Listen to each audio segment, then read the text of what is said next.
Hi, my name is Eckert and I'm going to present to you today a research project that I conducted together with my colleagues Hoek, Gendall and Jordan. The aim of our research was thereby to investigate the ability of dissuasive sticks to further enhance the effects of standardized packaging. The background of this research is that tobacco companies have in the past successfully used cigarette packages to create symbolic meanings, which resulted in smokers buying actually much more than pure nicotine delivery. They buy images of coolness or glamour or sophistication and use smoking as a tool to define and display themselves. In 2012, Australia decided to reduce exactly this appeal of tobacco by introducing plain packaging, and several other countries are currently following its lead. Although being described as plain, tobacco packages devoid of branding imagery are actually dissuasive because design elements are not simply removed but replaced by aversive colors and larger warning images. Australia also standardized the appearance of cigarette sticks, but it stopped just short of requiring dissuasive sticks.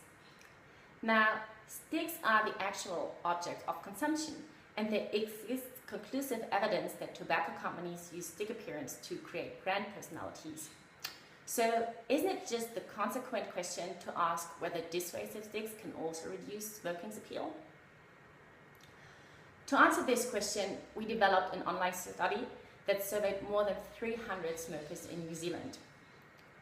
Our study used a choice experiment where respondents were asked to indicate which cigarettes they were most and least likely to buy, as well as a rating task where they had to rate the attractiveness of 6 different cigarette sticks. We showed them the following 6 sticks. First, a masculine stick with a brown tip, which is the standard stick used in tobacco marketing. A feminine stick with a white tip, which tobacco companies often use to attract female smokers. And we also created 4 dissuasive sticks. 2 of these displayed unappealing colors, which evoke connotations of dirt and filth. 1 stick displayed text saying "smoking kills," and another one displayed text saying "minutes of life lost" and illustrated these minutes graphically. For the choice experiment, we used a fictive brand name Cool and varied 4 attributes of the cigarettes. First, the warning theme. Second, the branding level. Third, the warning size. And fourth, the stick design. So the first 3 attributes make the task more realistic and disguise a bit the purpose of the study. But our focus was really on the impact of the stick design on choices. We used both an aggregate logit model as well as a scale-adjusted latent class model to analyze this data.